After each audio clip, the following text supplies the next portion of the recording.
ጤና ይስጥልን እንደምን አምሽታችኋል የተከበራችሁ ተመልካቾቻችን ከሲዳማ ብሮድካስቲንግ ኮርፖሬሽን የሰዓቱን ዜናዎች ይዘን ቀርበናል። ዜናዎቹን እየመራው ጽዮን ዮናስ አብራችሁ ቆያለሁ። ኢትዮጵያ የሴቶችና ወጣቶችን የፈጠራና የስራ እድል አቅም የሚያሳድጉ ወሳኝ የፖሊሲ እርምጃዎችን በመውሰድ ውጤት እያስመዘገበች መሆኑን የኢፌዴሪ ፕሬዝዳንት ታዬ አጽቀሥላሴ ገለጹ። በአፍሪካ የወጣቶችን ክህሎት በማጠናከር ዘላቂ የስራ እድል ተጠቃሚነትን ለማረጋገጥ የፓን አፍሪካ ኢኖቬሽን ኮሪደር መፍጠር ይገባልን ብለዋል። ሙሉ ቀጠራ ተጨማሪ አላት።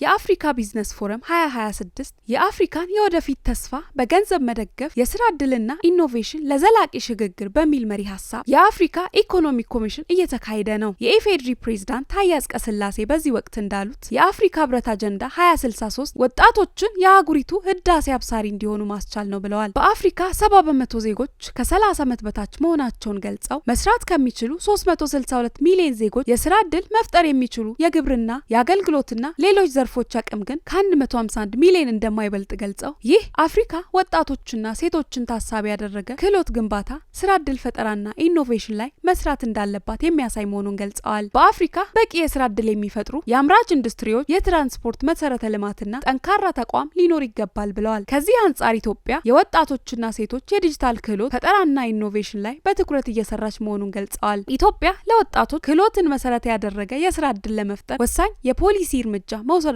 በመግለጽ ይህንን ተከትሎ በተፈጠሩ የስራ እድሎች 84% የሚሆኑት ወጣቶች ናቸው ብለዋል። ወጣቶች አዲስ ሀሳብ የሚያፈልቁ መሆናቸውን በመጥቀስ ኢትዮጵያ የስታርታፕ አዋጅ በማውጣት በአነስተኛና መካከለኛ ኢንተርፕራይዞች ንቁ ተሳታፊ የሚሆኑበት እድል መፍጠሯን ገልጸዋል። የዲጂታል ኢትዮጵያ 2030 ስትራቴጂ የዲጂታል ስርዓትን በማዘመን የአምራችና አገልግሎት ዘርፉን ወደ ፈጣንና ዘላቂ ሽግግር ማራመድ ያስችላል ብለዋል። በአፍሪካ የወጣቶችን የኢኖቬሽንና ስራ ፈጠራ አቅም ለማሳደግ የፓን አፍሪካ የኢኖቬሽን ኮሪደር መፍጠር ወሳኝ መሆኑን ገልጸዋል። የአፍሪካ አህጉራዊ ነጻ የንግድ ቀጠና ተግባራዊ ማድረግ አንዱ ወሳኝ ጉዳይ መሆኑን አንስተው ለዚህ ደግሞ ተቋማዊ አሰራርን በመገንባትና በማዘመን ወጣት መር ስታርታፖችን ማሳደግ ይገባል ብለዋል።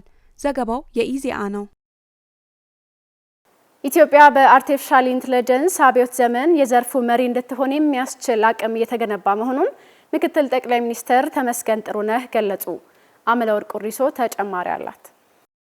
ምክትል ጠቅላይ ሚኒስትሩ በኢትዮጵያ አርቲፊሻል ኢንተለጀንስ ኢንስቲትዩት በአዲስ አበባ ዩኒቨርሲቲና በተባበሩት መንግስታት የልማት ፕሮግራም በቲምቡክቱ ኢኒሼቲቭ አማካኝነት የተቋቋመውን የአርቲፊሻል ኢንተለጀንስ የዩኒቨርሲቲ ምርምርና የፈጠራ ማዕከል ኤአይ ዩኒፖድ በይፋ አስጀምረዋል። ኢትዮጵያ በዚህ አርቲፊሻል ኢንተለጀንስ ዘመንና አብዮት ውስጥ የዳር ተመልካች ሳትሆን መሪ ሚና ያላት መሆኑን ገልጸዋል። ዛሬ የተመረቀው ማዕከልም ኢትዮጵያ በቴክኖሎጂ ዘርፍ ያላትን የዲጂታል ሉዓላዊነት የምታረጋግጥበትና የነገውን ብሩህ ተስፋ የምታበስርበት ነው ብለዋል። ማዕከሉ ኢትዮጵያ ወደ አዲስ ፈጠራ ምዕራፍ የተሸጋገረችበት የልዕልና መገለጫ መሆኑንም ጠቅሰዋል። ምክትል ጠቅላይ ሚኒስትሩ አክለውም በ21ኛው ክፍለ ዘመን ሉዓላዊነት በድንበር ብቻ የሚወሰን አለመሆኑንም አንስተዋል። ይልቁንም ሉዓላዊነት ማለት የራስን መረጃ መቆጣጠር፣ የራስን የዲጂታል ቀመር ወይም አልጎሪዝም መቅረጽና ችግሮችን በራስ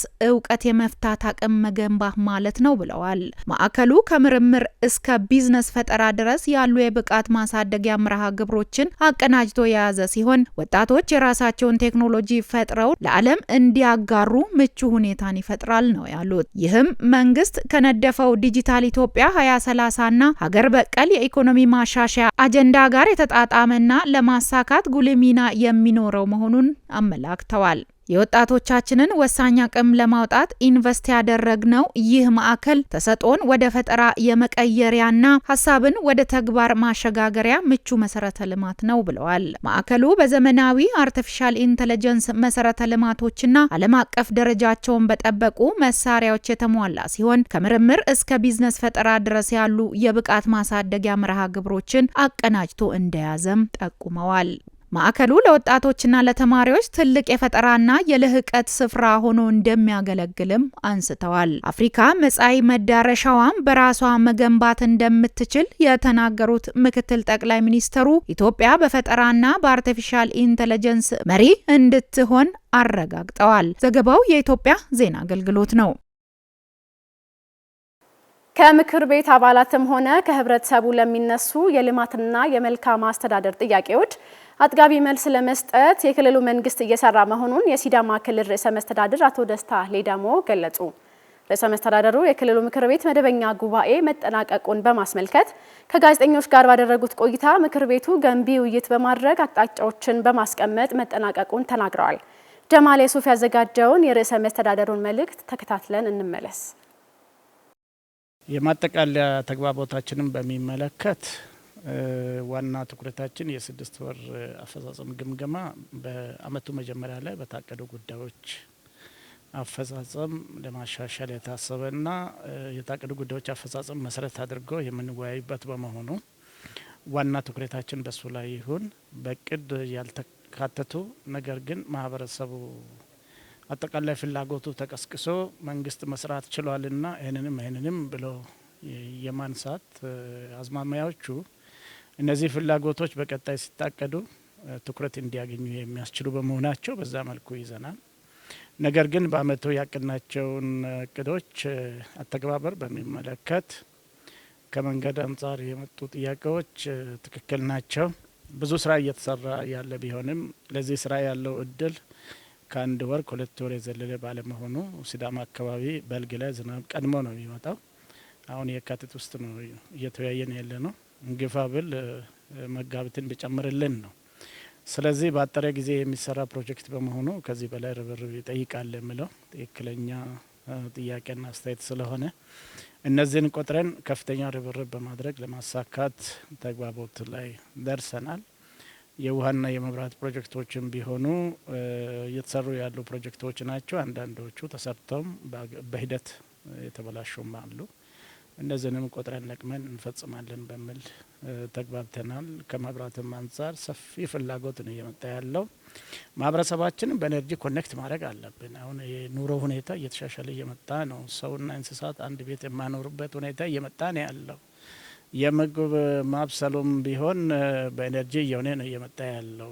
ማገዶ ወዘተ ጉዳዮች እየቀሩ እየመጡ ስላሉ የማህበረሰቡ እድገት ደረጃና ፍላጎት ከዚህ ጋር የሚሄድ ከሆነ ለዚህ የሚመጥን ስራ ኤነርጂን ተደራሽ የማድረጉም ስራ በከፍተኛ ትኩረት መስራት ያለብን መሆኑን ገልጸን እኛም በማስታወሻ ይዘን ከዚህ በኋላም በትኩረት የምንፈጽም ነው የሚሆነው። እነዚህ በመሰረተ ልማት ደረጃ ነው። ከምርትና ምርታማነትን ከማሳደግ አንጻር እምብዛም ጥያቄ ያልተነሳ ቢሆንም በእኛ ደረጃ አሁን ጊዜው የበልግ ነው። ስለዚህ የበልግ ስራ ካሁኑ ነው በቂ ዝግጅት ተደርጎ መገባት አለበት። ምርትና ምርታማነት ማደግ አለበት። በመንግስት በኩል ግብአት ለማቅረብ ያለን ዝግጅት የምንፈትሽበት በአብዛኛውም ዝግጅት ያደረግን ስለሆነ ቀሪ ጉዳዮችን የምናጠናቅቅበት አስፈላጊውን የምርጥ ዘርና የማዳበሪያ ወዘተ ግብአቶችን በጊዜ ዝግጁ የምናደርግበት አካሄድን እንደዚሁም በማህበረሰብ ደረጃ የቀረበለትን ግብአት በአግባቡ ያው ገዝቶ የሚጠቀም በመሆኑ በጊዜ ወስዶ ገዝቶም ዝግጁ የማድረግና መዝራት እንዳለበት ሲዘራም በቴክኖሎጂ በሙሉ ፓኬጅ በኩታ ገጠምም ሆኖ ምርትና ምርታማነት በሚያድግ መልኩ መሆን እንዳለበት ነው ለህዝቡም እኛ ግንዛቤ ያስጨበጥ ነው። ጤና መድን አገልግሎትን አባል የማድረግና መዋጮን የማደሱ ጉዳይ አሁን ከ80% በላይ ሄደናል። ይሄ ከዚህ በፊት ብዙ የሚያታግልን ጉዳይ ነው። የመታወቂያን እቅድ አዘጋጅተን ከፍተኛ አመራሩ ጭምር ወታች ወርደው ከህዝቡ ጋር ውሎ አድረው ህዝብ ውስጥ ገብቶ መስራት ሲጀምር አፈጻጸሞቹ በብዙ መልኩ እየተሻሻሉ መጥተዋል። ገቢም ቢሆን በዚህ ደረጃ እቅዱን 100% አሳክተን አናቅም። በዚህ አመት ከበፊቱ በ3.8 ቢሊዮን እድገት ያለው በ6 ወር ውስጥ ገቢ እቅድ መፈጸም ተችሏል። እነዚህና የመሳሰሉ ጉዳዮች በመቶ ቀን እቅድ በተደረገው ርብርብና ከፍተኛ አመራር አስተባባሪን ጨምሮ ዞኖችና ወረዳዎችን ተከፋፍለው ከህዝብ ጋር ገብቶ ውሎ አድረው ደግፎም በተሰራው ስራ ተግባቦቱም እየጨመረ የመፈጸም አቅምም እያደገ የስራ ባህልም እየተቀየረ አሁን 724 የሚለውን በየሁሉም ወረዳዎች ላይ ሁሉም አመራር ወደ ታች እያወረደ ባለሙያውን በዛ ልክ የሚሰራበት ሁኔታ እየተፈጠረ እየሄድን እየመጣ ያለ ለውጥ ነው። በዚህ ደረጃ ከሄድን የጤና መድኑንም አባልነቱን በዚህ ደረጃ ከፍ ባለ ሁኔታ እየሄድን ያለ ነው። ነገር ግን በተሰበሰበው ሀብት ህዝብ የሚፈልገውን አይነት አገልግሎት ለመስጠት የሚያስችል በጤና ተቋማትና በሙያተኞቹ ዘንድ በቂ ዝግጅት መደረግ ይኖርበታል። ከዚህ አንጻር የሚፈተሹ ቀሪ ጉዳዮች ህዝቡ የሚያመላክትም ስላለ እሱንም በማስታወሻ ይዘን በቀጣይ እንፈትሻለን በሚለው ተግባብተናል። የትምህርቱም ስራ እንደዚሁ በትኩረት መሰራት እንዳለበት አንዳንድ ጥራት ያለው ትምህርት መስጫ ተቋማትንም የማደራጀቱ ጉድለቶች አሉ ብሎ ህዝቡ ያነሳቸው አካባቢ የተሰሩ ያሉ ስራዎች ላይ ተግባቦት በሚፈጥር መልኩ ማብራሪያም ተሰጥቶ አብዛኛው ሰው በመረጃ የተስተካከለ ነው የተነሳው ጥያቄ። ጥቂት ግን የኛም ትኩረት የሚፈልጉ ጉዳዮች ቀደም ብለን በያዝነው ላይ የበለጠ አጠናክረን የምንቀጥልበት መሆኑን ተግባብተናል። በመጨረሻም አገልግሎት አሰጣጣችን መልካም አስተዳደርን በሚያረጋግጥ መልኩ መሆን እንዳለበት፣ ለዚህ የሚያግዙ ቴክኖሎጂዎችን ጥቅም ላይ ማዋል እንዳለብን፣ ስለዚህ የአንድ ማዕከል አገልግሎቱን የተጀመረውንም የማጠናከር በከተማ በሚተዳደሩ በከንቲባ በሚተዳደሩ ከተሞችም ላይ እንደዚሁ የመሶብ አገልግሎትን ተግባራዊ ለማድረግ ሰፊ ርብርብ እየተደረገ መሆኑን ወስደን እሱኑ አጠናክረን ለመቀጠል በዚህ ደረጃ የተሰሩ ስራዎችም ተግባቦትን የጨመሩና መልካም አስተዳደርን እያረጋግጡ መሆናቸውንም በውይይቱም አረጋግጠናል። አሁንም አተኩረን አጠናክረን እንሄዳለን።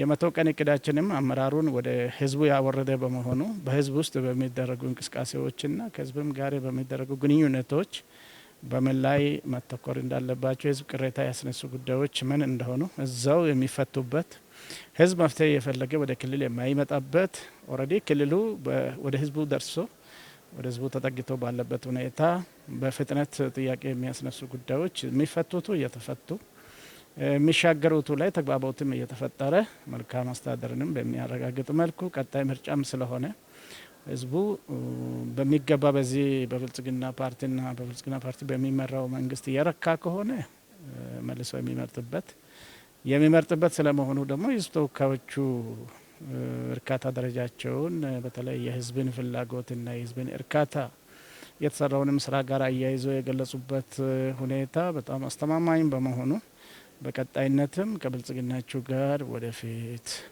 ያሉ ጉዳዮችን ሁሉ በሚቀጥለው ጊዜ ለቅመን እየሰራን ሲዳማን በፍጥነት ወደ ብልጽግና እንዲገሰግስ እናደርጋለን በሚለው ላይ የአመራሩም የምክር ቤት አባላትንም በድምሩ ደግሞ ተቀናይቶ ህዝብን በዛ ልክ እንዲያንቀሳቅሱና የህዝብ ጥቅም በህዝብ ተሳትፎ እንዲያረጋግጡ ተግባቦት ላይ ደርሰን የ6 ወር አፈጻጸም ምክር ቤቱ አጽድቆ ነው የተለያየ ነው።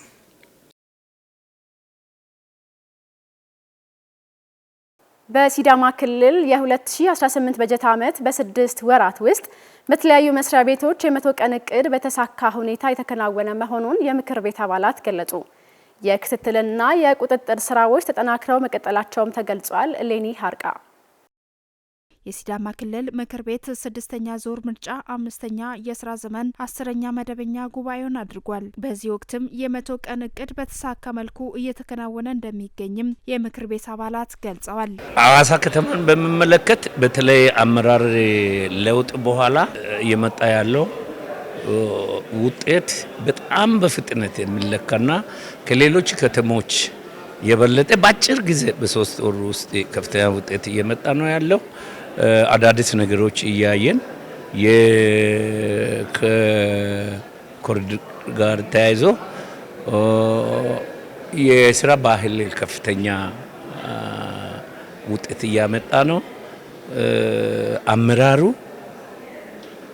24/7 ማታ ቀን ሌሊት እዛ እያደረ እየሰራ ያለው በሐዋሳ ከተማ ውስጥ የሚታዩ ነገሮች የከተማችን ፈጣን እድገት ህዝባችን በአሁኑ ሰዓት አንድ ላይ ሆኖ ለከተማችን ሐዋሳ ለቱሪዝም ለመኖሪያ ከድሮ የበለጠ ስሟን ይዞ እንገኝና ቱሪዝም ወደዚህ የሚመጣበት ሁኔታ እየተፈጠረ መሆኑን ለመግለጽ ነው። እንደ ቢሮአችንም ስንመጣ ከሴቶች ተሳታፊነት ተጠቃሚነት አንጻር ከወጣቶች ስነ ምግባርን ከማነጽና ተጠቃሚነታቸውን ከማረጋገጥ አንጻር እጅግ በጣም ሰፊ ስራ እየተሰራ ነው። ሴቱ አሁን ላይ በሁሉ በፖለቲካው፣ በኢኮኖሚው፣ በማህበራዊው ንቁ ተሳትፎ እንዲያገኝ አድርገን በተለይም ደግሞ በኢኮኖሚ ኢምፓወር እንዲሆኑ በመንግስት ስራ የተሰማሩ በዛው በንግድ የተሰማሩ ንግድ ነግደው በተለይ ደግሞ ወደ ንግድ እንዲገቡ የሚያደርጋቸው አደረጃጀትና በተደራጁበት ደግሞ ቆጥበው ከቆጠቡት ተበድረው ወደ ስራ እንዲገቡ ነውና ከትናንሽ ስራ ጀምሮ ሁሉም ሴት ስራ ያላት ስራ የፈጠረች እንድትሆን የማድረግ ስራ በሰፊው እየተሰራ ነው። በዚሁ ደግሞ በፖለቲካውም ተሳታፊ እንድትሆን ከታች አደረጃጀት ጀምሮ እስከ ክልል ባሉ መዋቅሮች ላይ የመሪነት ሚናዋን እንድትጫወት ሰፊ ስራ እየተሰራ ነው። በዚህም ሴቶች በተሰማሩበት ሁሉ ላይ ውጤታማ ናቸው። የትኛውም ቢሮ ላይ ብታዩ ሴቶች የሚመሯቸው ቢሮ እታች ወደ ወረዳ ወደ ዞን ስንኖር በዛው ልክ በጣም ሰክሰስፉል የሆነ ስራ እየሰሩ ስለሆነ ይህንን እያበረታታን የክልላችንን መንግስት ለሴቶች የሰጠው ትኩረት እጅግ በጣም ሰፊ ከመሆኑ ጋር ተያይዞ ጥሩ ስራ እየተሰራ ነው። እንደ ክልል እየሰራን ያለነው ቅዳሜና እሁድ ገበያዎችን ማስፋፋት ማጠናከር ሲሆን በ6 ወር ውስጥ እስከ 103 የቅዳሜና እሁድ ገበያ የተፈጠረበት በዚህም የምርት አገልግሎቱ ወይ ሸማቹ በቅናሽ ዋጋ እንዲያገኝ የተደረገበት ሂደት ነው ያለው። ከዛ ባለፈ በተለይም ነባር ገበያዎችንና ነባር ገበያዎችን ወደ የግብይት ስርዓቱን የተሳለጠ ከማድረግ አኳያ እነዚህ በተለይም የ100 ቀን እቅድ ውስጥ ትኩረት ተሰጥቶባቸው የተሰሩ ያሉት ነባር ገበያዎችን በአግባቡ ለግብይት ምቹ እንዲሆኑ ከማድረግ አኳያ አዳዲስ ገበያዎችንም ከመፍጠር አኳያ በተለይም ዲዛይን ተሰርቶ ወደ ስራ ውስጥ የተገባበትና በዚህም ረገድ እያንዳንዱ ከተማ አስተዳደርና ወረዳዎች ልየታ አድርገው ይህንንም ይዘው እየሰሩ ያሉበት ሂደት ነው ያለውና በአጠቃላይ የቁጥጥር ስርዓታችንን በሚመለከት በተለይም ህገወጥነትን ከመከላከል አኳያ የተለያዩ ማደያዎችን ከመቅጣት ለምሳሌ 13 ማስጠንቀቂያ የሰጠናቸው ማደያዎች አሉ። 2 ደግሞ በገንዘብ የቀጣናቸው ማደያዎች አሉና በአጠቃላይ ግብይት ስርዓቱ ጤናማና ለሸማቹ ጤናማ የሆነ ስርዓት እንዲፈጠር ከማድረግ አኳያ ሰፋፊ ስራዎች የተሰሩበት ሂደት ነው ያለው። በዚህ ረገድ የ100 ቀን እቅድ ደግሞ በተለይ ልዩ ትኩረት ተሰጥቶ እየተሰራበት ያለው ገበያን ከማረጋጋት ጋር ተያይዞ ነው። ገበያን ከማረጋጋት ጋር ተያይዞ ያው ቁጥር 1 አጀንዳ አድርጎ እየሰራ ያለው በ100 እቅድም ከዚህ በፊትም እንደሚታወቀው ምርትና ምርታማነትን ማሳደግ ወይም ግብርና ላይ ትኩረት ሰጥቶ እየተሰራ ነው ያለው። በዚህም የተሻለ ምርት እንዲመረት በተለይም ከአትክልትና ከፍራፍሬ ጋር ተያይዞ ያሉ ቤት የምንጠቀማቸው ለሸማቹ እለት ተለት ኑሮው የሚጠቀመውን የግብርና ግብዓት ከማምረት ጋር ተያይዞ ሰፋፊ ስራዎች የተሰሩበት እና በዚህም ረገድ ውጤት የመጣበት የዋጋ ልዩነቱንም ስናይ ከሽንኩርት አኳያ የ10 እና የ20 ብር ልዩነት ያለበት ሂደት ነው ያለው። እየተሰሩ ባሉ ስራዎችም ምክር ቤቱ የክትትልና የቁጥጥር ስራዎችን አጠናክሮ እንደቀጠለም ተነግሯል። እንደ ምክር ቤት ደረጃ ያው በህግ የተሰጠው ስልጣን የአመቱን እቅድ ማጽደቅ ነው። የአመቱን እቅድ ካጸደቀ በኋላ በዛ እቅድ መሰረት የተያዙ ግቦች በትክክል ስለመፈጸማቸውን ክትትልና ቁጥጥር ማድረግ ነው። ይህም የሚያደርገው ምክር ቤት ደረጃ ይህን ስራ የሚሰሩ በቋሚነት ስራ የሚሰሩ 5 ቋሚ ኮሚቴ አባላት አሉ። እነኚህ አባላት ስራዎችን በየሩቡና በግማሽ አመት ከፋፍሎ ክትትልና ግምገማ ያደርጋሉ። በአመት 2 ጊዜ አስፈጻሚን ይጠራል። አሁን የግማሽ አመቱን ሁሉም ሴክተር መስሪያ ቤቶች ለምክር ቤት ቋሚ ኮሚቴዎች ሪፖርታቸውን አቅርቦ ያስገመገሙበት ሂደቶች አሉ። በዚህ በ100 ቀን የተሰራው ስራ በጣም ሰፊ ነው። በህዝቡ እርካታን የፈጠረ ተግባራት ተፈጽመዋል ማለት ይቻላልና በርካታ ተግባራት እየተከናወኑ ነው። አሁንም ቀጥሎ ያለበት ሂደት ነውና በዚህ በ100 ቀን እቅድ በርካታ ውጤቶች መምጣቱን እኛም በክትትል ያረጋገጥነው ጉዳይ ነው። በሲዳማ ክልል በ2018 በጀት ዓመት በ6 ወራት ውስጥ በዋና ዋና ሰብሎች 3 ሚሊዮን ኩንታል ምርት መሰብሰብ መቻሉን የክልሉ እርሻና ተፈጥሮ ሀብት ልማት ቢሮ አስታወቀ። የቢሮው ኃላፊ አቶ መምሩ ሞኬ በዘርፉ በ2018 ግማሽ በጀት ዓመት የተሰሩ ስራዎችን በማስመልከት ለሲዳማ ብሮድካስቲንግ ኮርፖሬሽን ማብራሪያ ሰጥተዋል። ክብረ በዓል መላኩ ተጨማሪ አላት።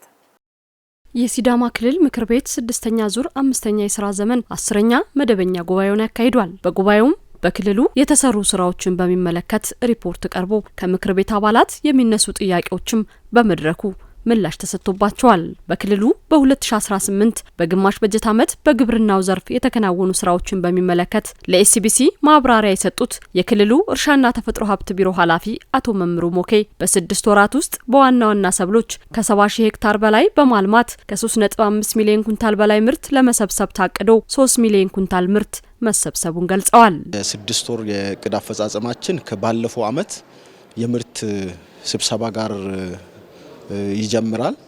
ከዚህ አንጻር የዛሬ ዓመት በልግ ላይ ያለማነውን ሰብል የምንሰበስበው በዚህኛው አጋማሽ ስለሆነ በወቅቱ በበቆሎ በቦሎቄ በዋና ዋና ሰብሎች ከ70 ሺህ ሄክታር በላይ በማልማት ከ3.5 ሚሊዮን ኩንታል በላይ ለማግኘት አቅደን 3 ሚሊዮን ኩንታል ነው የሰበሰብ ነው። ከዚህ አንጻር እንደሚታወቀው በ2017 በልግ ላይ የዝናብ መቆራረጥ፣ የዝናብ መጥፋት እንዲሁም ደግሞ በተወሰነ ደረጃ እንደ የዝናብ እጥረት አጋጥሟል። ከዚህ አንጻር ከ8100 ሄክታር በላይ የምርት መቀነስ ታይቷል። ይህንን በሚመለከት ወደ 3.5 አቅደን ስናበቃ ወደ 3 ሚሊዮን ኩንታል ሰብስበናል። ይህ ከ83% በላይ ነው የሚሆነው። ነገር ግን ይሄኛውን የ8100 ሄክታር በመኸር የማካካስ ስራ ሰርተናል። ከ33 ሚሊዮን ገንዘብ በላይ በማውጣት ከ2400 ኩንታል በላይ የማካካሻ ቦሎቄ እንዲሁም ከ1.5 ሚሊዮን ቁርጥራጭ በላይ የስኳር ድንች እና ሌሎች የማካካሻ ሰብል ሰርተን በዋናነት መኸር ላይ እነዚህ አርሶ አደሮች እንዲጠቀሙ አድርገናል። የህብረተሰቡን የምግብ ዋስትና የሚያረጋግጡ ምርቶችን በማምረት ውጤታማ ስራዎች መሰራታቸውንም አቶ መምሩ አክለው ገልጸዋል። እንደሚታወቀው የስራ ስር ሰብሎችን በሚመለከት የምግብ ዋስትናን በዋናነት የሚያረጋግጡ ናቸው። በተለይ ኮረድ ድንች፣ ስኳር ድንች እና ሌሎች እና አትክልት ወደ 106,000 ሄክታር በማቀድ ከ113,000 ሄክታር በላይ አሳክተናል ባለፈው መኸር። ስለዚህ የትኛው መሬት ጦም ማደር የለበትም በሚል በተቻለ መጠን ከመሬት ሽፋን አንጻር ጥሩ አፈጻጸም ነው ያለው። ምርትንም በሚመለከት ከ8 ሚሊዮን ኩንታል በላይ ተሰብስቧል። ይሄ በዋናነት የገበያን ማረጋጋት ስራ እየሰራን ያለው እስካሁን ድረስ የተሻለ በአካባቢያችን የምናመርታቸው ምርቶች ገበያን ከማረጋጋት አንጻር ሰፊ ድርሻ እየተወጡ ነው ያሉት። በተለይ ስራ ስርን በሚመለከት የህብረተሰቡንም የምግብ ዋስትና በላቀ ደረጃ እያረጋገጡ እንዳለ ነው ማየት የቻልነው። ከዚህ አንጻር በ6 ወር የተሻለ አፈጻጸም ነው ያለው። በጋ መስኖ ላይ የኛ ስፔሻላይዝ ኮሞዲቲ ሆርቲካልቸር ነው። ስለዚህ አትክልት እንዲሁም ደግሞ ፍራፍሬ ነው። እንደ ሲዳማ ክልል እንደሚታወቀው የመሬት ጥበት ያለበት ነው። በሌላ በኩል ደግሞ አግሮፎረስትሪ ያለበት አካባቢ ስለሆነ በዋናነት አትክልትና ፍራፍሬ ላይ ነው በከፍተኛ ሁኔታ የምናተኩረው። ከዚህ አንጻር እቅዳችንን ሪቫይዝ አድርገን በአመቱ 80,000 ሄክታር በሁለት ዙር ለማልማት እቅድ ይዘናል። በ6 ወር ከ67,000 ሄክታር በላይ አቅደናል። ከ70,000 ሄክታር በላይ አሳክተናል። ምርቱንም በሚመለከት አሁን በተሻለና በከፍተኛ ሁኔታ ወደ ገበያ እየወጣ ያለበት ሁኔታ ነው ያለው።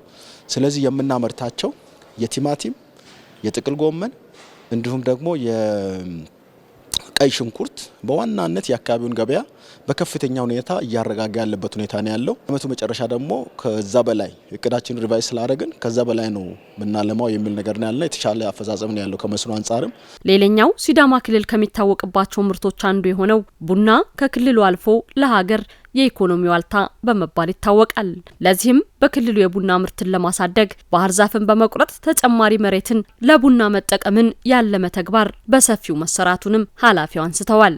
የቡና ልማት ስራችንን በሚመለከት በተለይ ከምርት አንጻር በዚህ አመት 1.8 ሚሊዮን አቅደናል። 1.5 ሚሊዮን አሳክተናል። ወደ 85% ነው ያሳካ ነው። በተወሰነ ደረጃ ከዝናብ ጋር ተያይዞ እና ከአንዳንድ ከማኔጅመንት ጋር ተያይዞ የምናሳካቸው ነገሮች አሉ። እንዲሁም የምርታማነትን በሚመለከት 12 ኩንታል በሄክታር ለማግኘት አቅደናል። 10 ኩንታል በሄክታር ነው ያገኘ ነው። ይህም በአማካይ 85% ነው። ይህን በከፍተኛ ሁኔታ ማሻሻል አለብን። ለምሳሌ በ2017 11.04 ኩንታል ነው ያገኘ ነው በሄክታር። ከዛም ትንሽ ዝቅ ያለ ነው ይሄ። ስለዚህ የኮምፖስት ዝግጅት ቡናን የማደስ እና ሌሎች ነገሮች በከፍተኛ ሁኔታ መጨመር አለብን ብለን በዚህኛው ሩብ ከፍተኛ ርብርብ የምናደርግበት ነው። እንደኛ ክልል በተለይ የእርሻ ማሳን በከፍተኛ ሁኔታ የወረረ የባህር ዛፍ አለ። ይሄን ወደ 33000 ሄክታር ለይተናል። በ3 አመት ይጠናቀቃል ብለን በዚህ አመት ያንንም ሁሉ ጨምረን 15000 ሄክታር ነው ያቀድነው። በግማሽ አመት ወደ 7000 ሄክታር አቅደናል። በከፍተኛ ርብርብ በተፈጸመ ስለሆነ ከ100% በላይ ተሳክቷል አሁን ባለው ሁኔታ። ስለዚህ ተጨማሪ መሬቶች በእነዚህ እየለማ ያለበት ሁኔታ ስላለ የተሻለ አፈጻጸም እንዳለ ነው በሱ የሚያየነው። የ2018 የግማሽ ዓመት አፈጻጸም የተሻለ ነው ያሉት አቶ መምሩ በቀጣይም ምርትና ምርታማነትን ማሳደግን ትኩረት ተደርጎ የተሻለ ስራ ለመስራት ቁርጠኛ መሆናቸውን ተናግረዋል። ስለዚህ ቀጥለን ደግሞ የምንረባረበው ምርታማነትን ከማሻሻል ምርትን ከማሻሻል እንዲሁም ደግሞ የኤክስቴንሽን ተጠቃሚነትን ከማረጋገጥና የቴክኖሎጂ አጠቃቀምን ከማሻሻል አንጻር ሰፊ ስራ ነው አሁን የሚጠብቀን። ማክሲመም የሆነ የምርታማነት ሊሚት ላይ አልደረስንም። ስለዚህ ይሄን ለማሳካት አሁንም ከፍተኛ ስራ ነው የሚጠበቅብን። እንደ ምክር ቤትም ከምክር ቤት አባላት የሚነሱትን አስተያየቶች ተቀብለን በቀጣይ ጊዜ የአመቱን እቅድ በላቀ ደረጃና ከ100% በላይ ለማሳካት አሁንም ቁርጠኝነቱን ይዘን ያለነው።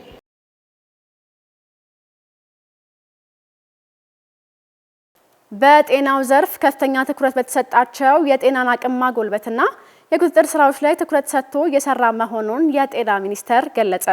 አባይና አክሊሉ ያዘጋጀውን ዘገባ አመለወርቅ ሪሶ እንደሚከተለው ታቀርበዋለች።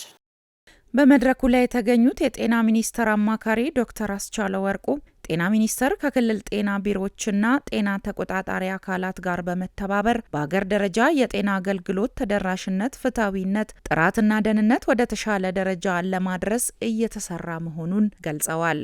የጤና አገልግሎትን ተደራሽነት፣ ፍትሐዊነት፣ ጥራትና ደህንነት፣ የጤና ነክ አገልግሎቶችን የሃይጂንና የአካባቢ ጤና አጠባበቅ እንዲሁም የጤና ባለሙያዎችን ብቃትና ስነ ምግባር ለማረጋገጥ የተለያዩ ፖሊሲዎች፣ የህግ ማዕቀፎችን፣ ስትራቴጂዎችና እቅዶችን በማውጣትና አስፈላጊውን ሀብት በመመደብ እየሰራ ይገኛል።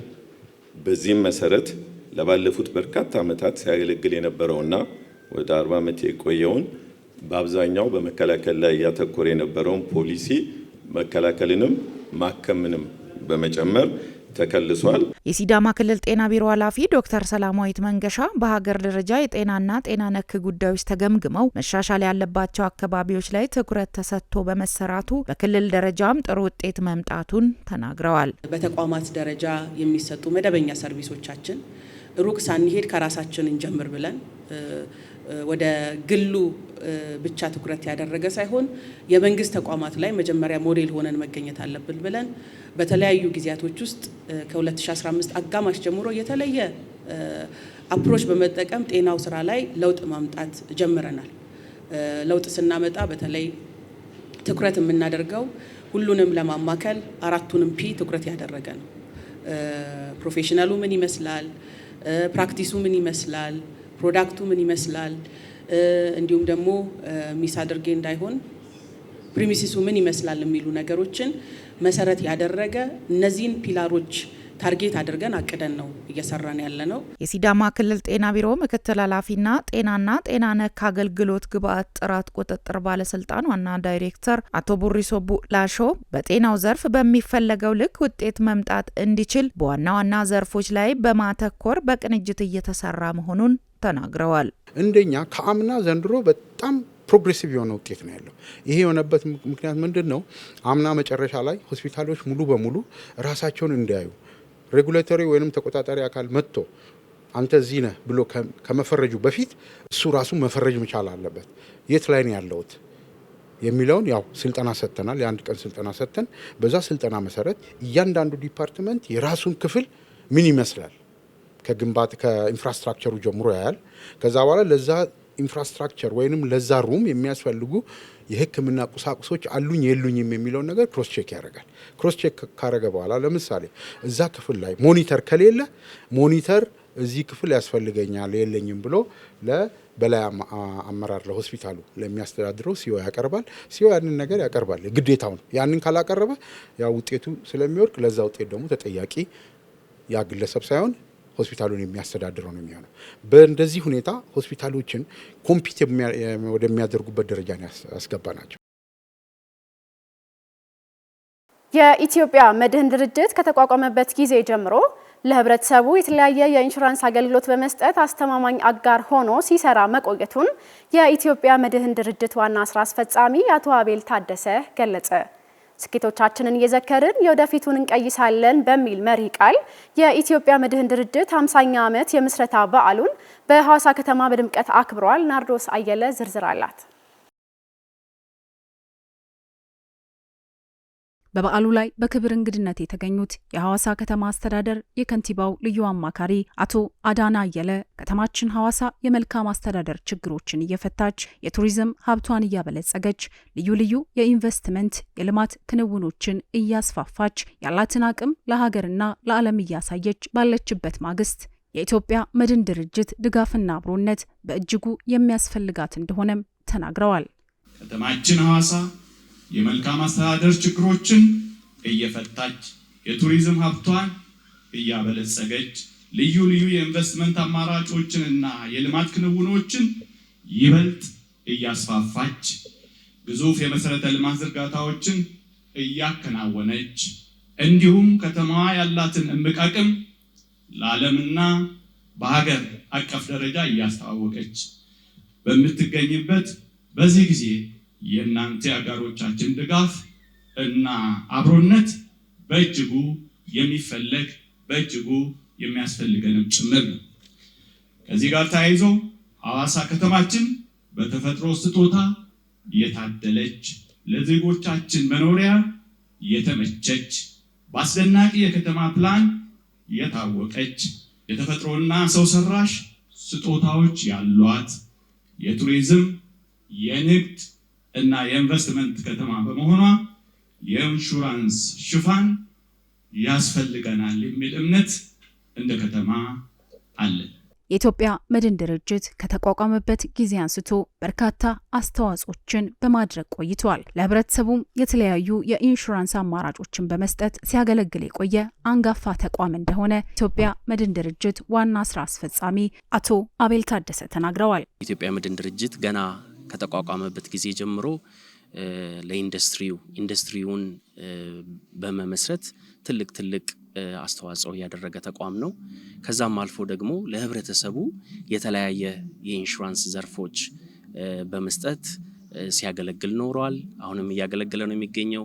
ከዛም አልፎ ደግሞ በመንግስት ትላልቅ ፕሮጀክቶችን በመደገፍ ለሀገርና ለኢኮኖሚ ትልቅ የኢኮኖሚ ድራይቨሮች ናቸው የተባሉትን ስፔሻላይዝድ የሆኑ ሪስኮችን ዋስትና በመስጠት ኢትዮጵያ መድን ድርጅት ሲያገለግል ኖሯል። በተለያዩ ከተሞች በመዘዋወር በየአካባቢው ያሉትን አጋር ድርጅቶችና ደንበኞችን በማመስገን የወደፊት አሰራርን ደንበኛ ተኮር በማድረግ ለኢትዮጵያና ለአካባቢው ሰፊ ተደራሽነትን በጠበቀ መልኩ ለመስራት ዝግጁ መሆናቸውን አቶ አቤል ታደሰ አክለው ገልጸዋል። እንግዲህ ይሄ 50ኛው ዓመት አከባበር ስኬቶቻችንን እየዘከርን የወደፊቱን እንቀይሳለን በሚል መሪ ቃል ነው እያከበረን ያለ ነው። ፎከስም የሚያደርገው ደግሞ በደንበኞች ነው። ይህንን ለ2 ወር ነው የምናደርገው። የጀመርነውም ደንበኞቻችንን የተለያዩ ዝግጅቶች በማድረግ ነው የምንዘጋውም አሁንም እያደረግን ያለ ነው። እንደዚህ አይነት በውቢቷ ሐዋሳ ከተማ የደንበኞች ቀንን በአካባቢው ያሉትን አብረን እስከዛሬ ድረስ ለተጓዙ በከተማውና በአካባቢው ያሉትን በማመስገን እንደገና ደግሞ ለወደፊት ደግሞ የወደፊቱን እንቀይሳለን ስንል አሰራራችንን ደንበኛ ተኮር በማድረግ ብዙ ለሰው የሚመች ቴክኖሎጂ ላይ ቤዝ ያደረገ እሱ ብቻ አይደለም፣ ይህንን ሁሉ የሚሰራው የሰው ኃይል ነው። ጠንካራ የሰው ኃይል በመገንባት ለኢትዮጵያና ለአካባቢው ሰፊ ተደራሽነት እንዲኖረን እየሰራን ነው። በበዓሉ የታደሙ አጋር ድርጅቶችም ድርጅቱ የሚሰጠው አገልግሎት ፈጣንና ቀልጣፋ በመሆኑ የሚጠየቁ የመድን አገልግሎቶችን በቂ በሆነ መልኩ እየሰጠ አብረው እንደዘለቁም ተናግረዋል። ከኢትዮጵያ መድን ድርጅት ያው ረጅም ደንበኝነት አለን። ከዚህ በፊት በነባሩ ክልልም አብረን ረጅም ጊዜ ተጉዘናል። ድርጅቱ ያው የሚሰጠው አገልግሎት ቀልጣፋና ፈጣን ነው። ያው የምንጠይቃቸውን ሁሉንም የመድን ሽፋኖች በቂ በሆነ መልኩ ሽፋን ይሰጣል።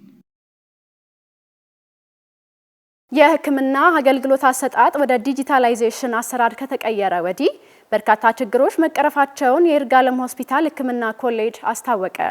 ተገልጋዮች በኩላቸው ማህበረሰብ አቀፍ ጤና መድህን አገልግሎትን ጨምሮ ሕክምና ኮሌጁ እየሰጠ ያለው አገልግሎት ከዚህ ቀደም ያልተለመደና አርኪ መሆኑን ተናግረዋል። ይፍሩ አበበ የይርጋለም አጠቃላይ ሆስፒታል ሕክምና ኮሌጅ ከአንድ ዓመት በፊት ጀምሮ ለሕክምና የሚመጡ ታካሚዎቹን ተቀብለው ቅድመ ልየታን ጨምሮ በኮምፒውተር ኔትወርክ የተሳሰረ ዲጂታላይዝድ የሆነ አገልግሎት በመስጠት ላይ ይገኛል። የሆስፒታሉ ሕክምና ኮሌጅ አስተዳደርና ልማት ዘርፍ ምክትል ዋና ዳይሬክተር አሰፋ ፊሊጶስ እንደገለጹት ለተገልጋዮች በቴክኖሎጂ የታገዘ ዲጂታላይዝድ የሆነ አገልግሎት መስጠት ከተጀመረ ወዲህ ቀደም ሲል ይስተዋሉ የነበሩ ችግሮችን ከመቅረፍ ባለፈ በርካታ ጥቅሞች ተገኝተዋል። ዋና ጥቅሙ የዚህ የዲጂታላይዜሽን የመጀመሪያ ጥቅሙ ለታካሚ ታካሚዎች ማግኘት የሚገባቸውን አገልግሎቶች እንዲያገኙና ቀልጣፋ አገልግሎት እንዲያገኙ ይሄ በጣም ጠቅሞናል። ለምሳሌ ለአብነት ባነሳ ከዚህ በፊት ካርድ ለማውጣት ራሱ ጊዜ ይወስድ ነበር። ከዚህ እዛ ሄዲ መሀል ላይ የሚያመላልሱ ሰዎች ያስፈልጉ ነበር።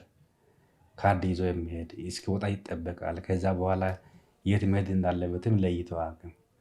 አሁን ላይ ግን ቀጥታ እንደመጣ ወደ ልየታ ክፍል ገብቶ ወደሚመለከተው ይሄዳል። ሲሄድ ደግሞ ቀድሞ ሄዶ መረጃው ይጠብቀዋል። ታካሚዎች ከዚህ በፊት ካርድ ጥረው ከመጡ ይቸገሩ ነበር። አሁን ደግሞ ቀጥታ በስማቸው ይገባና ሳይጉላሉ አገልግሎት ያገኛሉ። በተጨማሪም ዲጂታላይዜሽን በተለያዩ ምክንያቶች ይስተዋሉ የነበሩ አድሏዊ አገልግሎት አሰጣጥን በማስወገድ ፍትሐዊ አገልግሎት እንዲሰፍን ትልቅ አስተዋጽኦ ማበርከቱንም ምክትል ዋና ዳይሬክተሩ አስረድተዋል። ማን ቀድሞ መጣ የሚለውን ከነሰዓቷ ነው የሚያስቀምጠው። ሰዓት፣ ደቂቃ፣ ሰከንድ ሳይቀር ያስቀምጣል። ማን መጣ፣ ከሱ ቀጥሎ ማን መጥቷል፣ ከሱ ሌላ ቀጥሎ ማን መጣው፣ በቅደም ተከተል አስቀምጠዋል። ፍትሐዊነትን በጣም አምጥቷል። ማንም አሁን ላይ ያስቀድም አይችልም። በማህበራዊ የኔ ጓደኛ ነው፣ የኔ አጎት ነው፣ የኔ አክስት ነው በሚል ሊያስቀድም አይችልም። ምክንያቱም ማንም ዞር ሊያደርግ የማይችለው ማንም ለይቶ የማየው ኮምፒውተር ይህንን ያስቀምጣል።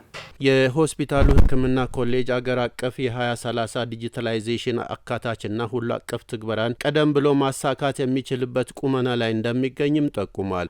አገልግሎቱ ዲጂታላይዝድ መደረጉ አገልግሎት አሰጣጥን ያሻሻለ ብቻ ሳይሆን በቀን በርካታ ታካሚዎች ያለ እንግልት ለማከም እንዳስቻለ የተለያየ የሕክምና አገልግሎት በመስጠት ላይ የሚገኙ አንዳንድ ጠቅላላ ሐኪሞች ገልጸዋል። ዲጂታላይዜሽን ብዙ ነገሮችን ነው የሚያቀለው። የፔሸንት ሰርቪስን ብቻ ሳይሆን የፔሸንት እንግልትንም ይቀንሳል። ካርድ ማውጣት ምናምን የለም። እዚሁ በሲስተም እናወጣለን። የሚያስፈልገውን መድኃኒቶች ወዲያው እንልካለን። ኢመርጀንሲ ሜዲኬሽኖችን ወዲያው ቶሎ ይመጡልናል እና በብዙ ነገር የኤምአር ሰርቪስ ቤስት ነው። ብዙ በወረቀት ወጪ ይጠቀማል ተብሎ የሚታሰበው ላቦራቶሪ ነው። ብዙ ምርመራዎች ስለሚሰራና ከዛ አንጻር ብዙ ጥቅም አግኝተናል። ሌላ ምንድን ነው ወረፋ ያስቸግር ነበር። መጀመሪያ አካባቢ የትኛው ቀድሞ እንደመጣ አይታወቅም። አሁን ለምሳሌ በቅድመ ተከተሉ ነው የሚያገኘው። አሁን መጀመሪያ እየመጣው ያለ ወይ የኔ ዘመድ ነው ወይ የከሌ እንትን ነው ተብሎ የሚሰራው ስራ አይኖርም ማለት ነውና ብዙ ጥቅም አለው በላቦራቶሪ ሳይድ። ተገልጋዮች በበኩላቸው ማህበረሰብ ጤና መድህን አገልግሎትን ጨምሮ የሆስፒታሉ ሕክምና ኮሌጁ አገልግሎትን ወደ ዲጂታላይዜሽን ከቀየረ ወዲህ ከዚህ ቀደም በአገልግሎት ዙሪያ የሚስተዋሉ በርካታ ችግሮች እንደተቀረፈላቸው ተናግረዋል። ከወረቀት ነጻ አገልግሎት የሲስተም ተጠቃሚ ነኝ። እንደምታየው የጤና መድህን ዋስትና ተጠቃሚ ማለት እኔ ሳሎን የሚጠቀም ቤተሰብ አለኝና እሱን ላስታምም እና ለቼክአፕ ይዤ ነው የመጣሁት። ከዚህ ቀድሞ ካለው ቀልጣፋ አገልግሎት በተሻለ የዛሬው ደግሞ በጣም ደስ የሚለው ስመጣ ከማንኛውም የወረቀት ንክኪ ነጻ የሆነ በኮምፒውተር ነው ስራዎች የሚሰሩት። መጣው አንድ ቁጥር ገባው፣ ካርድ አላወጣውም። ወደ ቁጥር 6 መሩኝ። ቁጥር 6 መጥቼ ከወረቀት ነጻ የሆነ አገልግሎት አግኝቼ የጤና መድህን ተጠቃሚ ታካሚ ስለያዝኩኝ ወደ 25 ቁጥር ሄጄ 25 ቁጥር ላይም የሚገባኝን አገልግሎት ለዚያውም ከሚጠበቀው ሰዓት በታች በአጭር ሰዓት ጨርሰውልኝ ላቦራቶሪና ወደ ኤክስሬ 221 ቁጥር መርተውኝ ጥሩ አገልግሎት አግኝቼ የደም ምርመራ ላቦራቶሪ ላይ ተደርጎልኝ ቀጣውን ጠብቄ ያለሁት የኤክስሬይ 221 ላይ የተመራውትን አገልግሎት ጠብቄ ነው ያለሁትና እንደሚታየው አገልግሎቱ ቀልጣፋ ታማሚዎች የማይጉላሉበትና ይኸው እንደምትመለከተው ሰው ስርዓቱን ይዞ ተረጋግቶ የሚጠቀም አገልግሎት ጥሩ የሚያስደስት አገልግሎትና የሚያረካ አገልግሎት እያገኘን ያለነው። ቀደም ሲል ወረቀት ይዘን በየቦታው እንዘዋወር ነበረ። አሁን ደግሞ ከለውጡ መንግስት ጋር ለውጥ ስለመጣ በዚሁ በሲስተም ብቻ እየተጠቀም ወረቀቱን ከቦታ ወደ ቦታ ይዘን ሳንተላለፍ በሲስተም ብቻ እየሄድን እየታከምን ያለነው። ከሲዳማ ብሮድካስቲንግ ኮርፖሬሽን ዜናዎቻችን ቀጥለዋል። ወደ ውጭ ዘገባችን ስናመራ